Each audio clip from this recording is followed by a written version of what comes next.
Okay, welcome to part 8 of the Johnny Blender 3 series.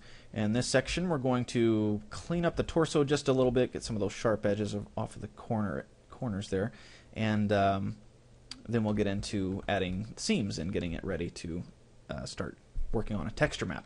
Okay, so let's go ahead and do that. Jump into edit mode, and let's grab this corner section here. Oops, wrong ones there. C and then hold on Alt and click those to deselect them.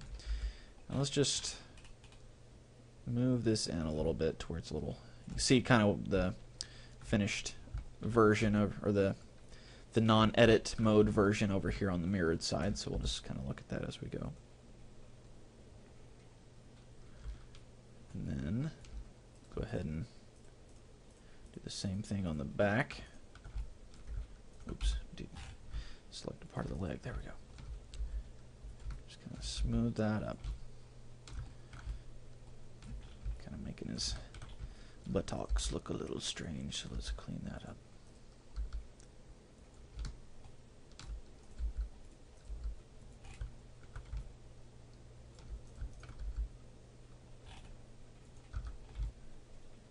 There we go. Yeah, that looks better. Okay, so we're ready to start putting the seams on this guy. Well, you know what? Before we do that, these closed eyes are kind of bugging me. So let's work on those. What I want to do is let me select these eyelids, the top one at least, Control L. I'm going to side view. Move over here. And let's select the bottom ones as well, Control L, and kind of do like we did with the eyeball way earlier. We're going to Shift S and pop the cursor to our selection, which is this whole mass here, and it's going to put the 3D cursor right there in the middle. So I want to grab the top lid now, just this vertex of it, Control L, and again we're going to rotate around the 3D cursor just like we did in part 7. Just hit R and just rotate that to where it's not open all the way, but it's about halfway there. There we go. Maybe scale it up just a little bit, and do the same thing down here on the bottom lid. Oops.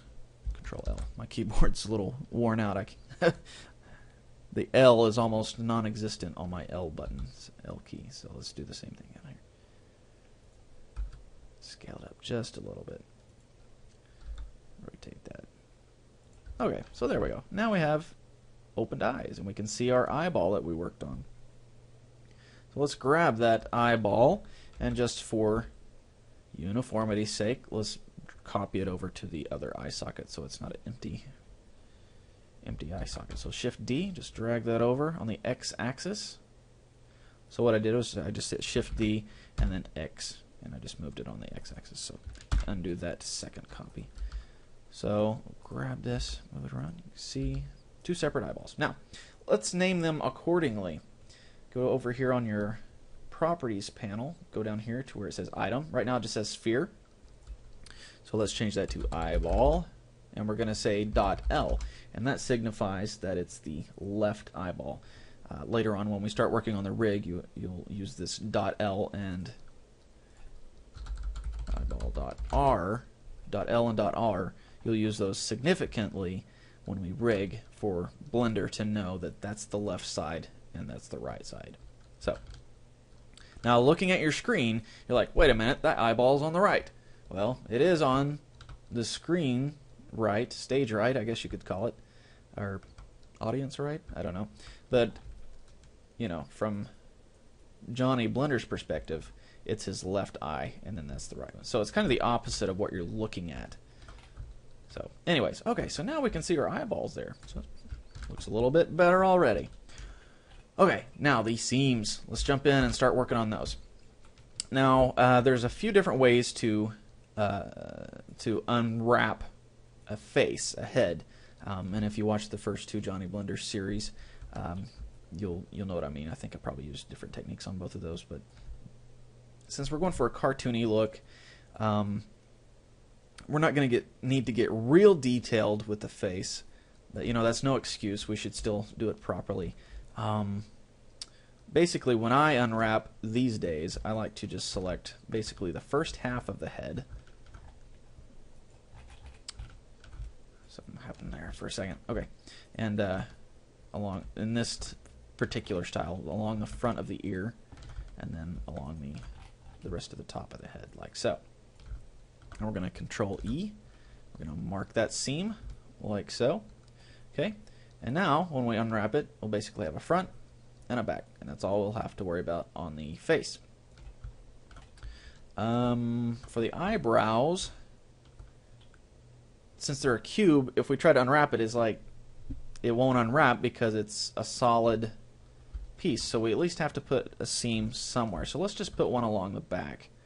Tell you what, let's grab the head since we got it mapped already. Actually, we don't have the head mapped already. Let's remember when we were modeling the inside of the mouth, I was going to put a seam inside the lips, but I was going to wait till now. So let's do that now.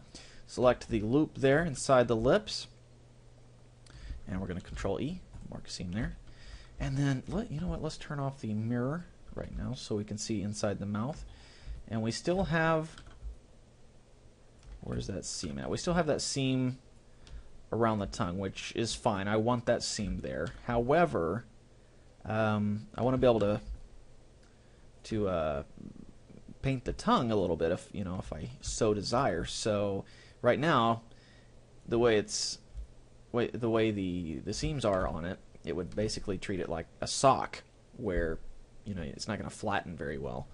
So let's just go ahead and put a seam. Let's grab our edge select mode. It'll be a little easier. Let's put a seam here along the bottom of the tongue, up to that'll be fine right there. Control E, mark that seam. Okay, and the rest of the mouth will probably be okay. I guess we'll need to do the same thing along the teeth that we did, that we're going to do on the eyebrow that I was discussing. So let's grab just a small section along the top of the teeth. There we go. Control E, mark the seam. Now I'm going to show you a couple of different ways to add materials to one model. So the teeth probably, I'll probably use them.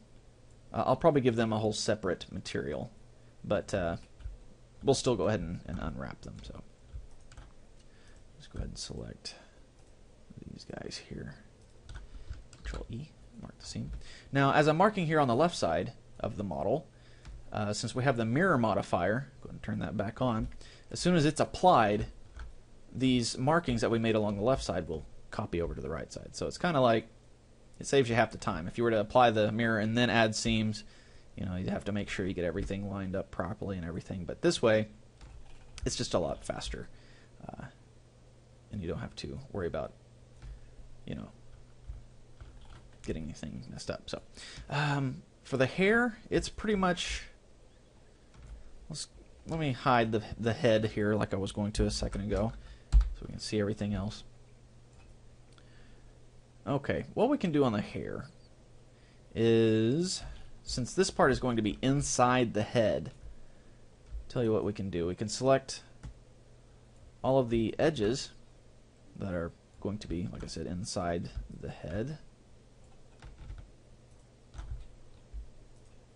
Along the outer edge there, or excuse me, inner edge, I guess. And then underneath the little locks coming out. Oops, wrong one. There we go, that one. And we Control E, go ahead and mark the seam. And now I'm going to do like I did, pardon me, with the when I was working on the tongue earlier. I could map this inside of the hair, but it's kind of pointless because we're never going to see it unless it's like a wig and we put it on like a little wig stand or something. We're never going to see inside here. So what I'm going to do is I'm just going to get rid of it. So we'll just select one of the faces inside this seamed layout there, Control L, and we'll go ahead and delete those faces. So now, if we tab back out, you can see that it doesn't matter if that's there or not because we can't see it at all. So just one less thing to worry about. Okay, so now it'll basically take the hair and kind of just flatten it out, which it's probably going to just be one solid color, so there's no real need to give it a lot of detail as far as the seams go. So I'm not going to worry about you know, singling out these little locks, so I'll just leave those alone. Okay, so I got the hair. Let's get the eyebrows now. Go ahead and grab the edge select again. Grab just this back row here. Control E, mark that. And I guess we'll have to do the eyelids as well. Tell you what, let's do on the eyelids. Let's kind of do like we did inside the hair. We don't need to see. Let me grab the eyeball and hide it. We don't need to see this layer of our eyelid. We only need to see this one. So, tell you what, let's do. Let's grab. Well, let's just do this. Let's. We got this inner edge selected, so let's turn off proportional editing. Sometimes that frustrates me that I leave that on when I don't want it on. It should read my mind. Scale that down to where it's relatively thick, so we make sure it touches the eyeball. Not like so. You know what? Let's go ahead and put another loop in here. Right there. And I'm going to do the same thing on the lower lid.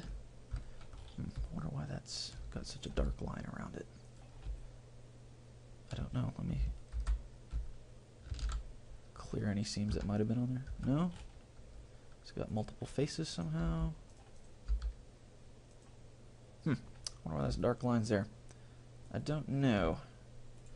It doesn't seem to be important, so go ahead and scale that down as well. Get it to go the right direction. There we go. Add another loop there. Okay. Now we'll do like we did on the hair. Grab this, Control E, mark the seam. Oops. Mark the seam. Don't clear the seam. There's not one there. Too clear. Do the same thing here.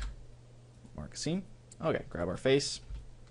Come in here, select one of these faces here, Control L, delete inside there.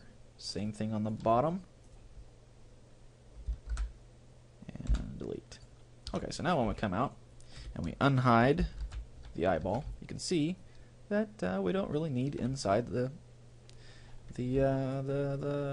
eyelids there. So just, you know, one way to save a tiny bit of space in your scene, and maybe it'll render a tiny bit faster if it doesn't have to calculate that geometry there. So, okay, so we got the head pretty well done. Let me Alt H to unhide all that. Make sure everything passes inspection. The hair, eyebrows, eyelids. Yes, I think that'll do it on the head. So you know what? Let's I hit A by accident. Select everything, just a piece of everything there on the head, Control L, and we'll just go ahead and hide that, just get it out of the way. And for the torso, just be a nice simple front and back, so just select one of the edges there, and it selects the whole loop. So Control E, mark the seam there. And on the arms, we're going to do sort of the same thing, just select one of the edges there, and it kind of selects everything in a loop. So we'll Control E, mark that as well, and same thing on the legs. You know what? On the legs, I don't want to select, you know, two separate pieces like we did here on the hands. I basically just want to do one. So let's just select that piece there, and it selects on down the back of the leg. And since we have the foot coming out of the front, it doesn't complete the loop because it's changed geometry there. I don't want that selected. So I'm going to Control E, go ahead and mark the seam, and then select this bottom section around the bottom of the foot. Control E, mark a seam there. And there we have it. So that's pretty well done, the seam marking. Just noticed the shin area here needs to be straightened up a little bit. There we go.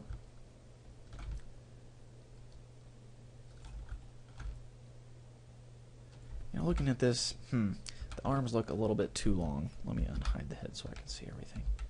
I'm going to grab the hands, move those in a little bit. And we're still rotating around the 3D cursor, so Control, comma. There we go. Okay. I think that's a little bit better. Yeah, that'll work.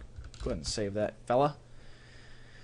And, okay, so we got the seams marked out. Let's go ahead and unwrap them.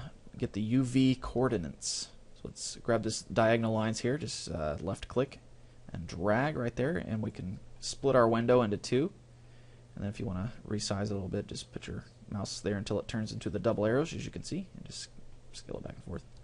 I want to leave this window as the 3D cursor as it currently is. I'm going to hit T to get rid of the toolbar, and then N to get rid of the properties so I can see a little bit better. Scale this up.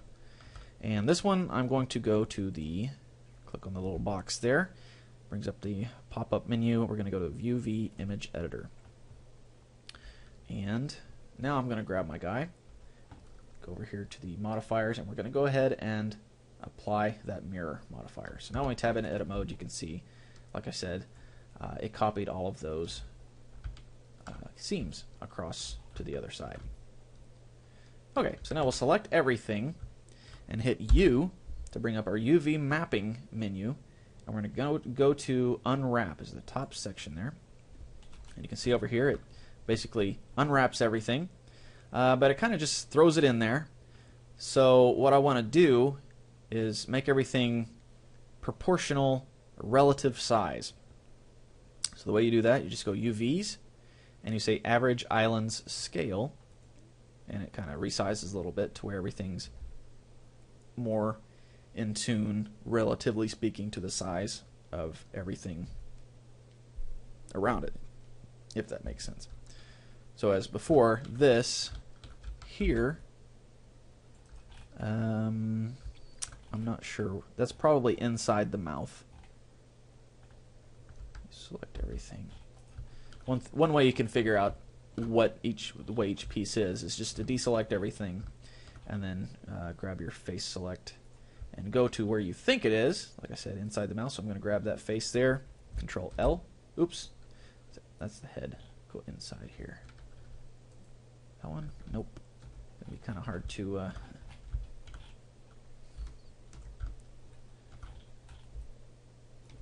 Also, like for instance, with the problem I'm having right now, I'm trying to rotate around the mouth, but it keeps going off screen.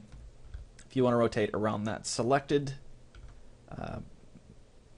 face there, or if you selected vertex, selected edge, whatever selected, just hit the period key on your numpad, and it zooms in on what's selected, and then you can also rotate around that point after that. So let's go inside the mouth here, back to face select, and let me just X-ray vision, just select that part there. Control L, and yep, that was the inside of the mouth. So now we'll select everything so we can see it all. And like I said, it kind of just throws it all in there. Now we got the relative size about right, but everything's, this is coming off the grid pattern, which is not good. I want to keep everything inside this gray grid here. So now what I'm going to do is UVs pack islands, and it's going to put them in there, arrange them quite a bit better to where they fit inside those areas a lot nicer. Okay, so now we have our UVs laid out. Let's go ahead and start working on a texture map. And in part 2, I think I brought up the GIMP software, but I'm going to see if I can't do everything here in Blender with the texture painting and all that. So let's go ahead and create a new image, and the Blender units go in increments of 5, or I guess increments of 256. So you could make this 256, 512, 7 whatever, 1024. But anyways, so on and so forth. I'm going to make this twice as big, so 2048, and make this one 2048. Now you can make it whatever size you want. You can make it 1500 by 1500. I think I've done that before, maybe. But it works a lot faster if you use these incremental amounts. Blender processes the size of the pixel, in the blabbing away. I let that go off screen. I'm going to go ahead and select UV test grid. I'm going to say OK. But as I was saying, Blender works more smoothly if you have your new image in those increments of 256. So I think it's called the increment of 2 or something like that, based on 8-bit computing systems, I gather. So anyways, so now basically we have our texture map here, and if we look at our model in texture view mode, You just click right there and go up to Textured. You can see this grid layout is spread across our guy here. So I'm going to go ahead and save this image. Save as image. And I'm going to go to my G drive, which is where I keep all my Blender files, and go down to JB3. There it is. And we're going to call this one, you know what, I'm going to create a new directory and call this textures. Go in there, and we're going to say JB3 underscore UV coordinates. Actually, let's just call this texture map. And we'll go ahead and save. And if you wanted to change the format, you can do it right here. Looks like, oh no, Blender's not responding. Hopefully it'll wake up.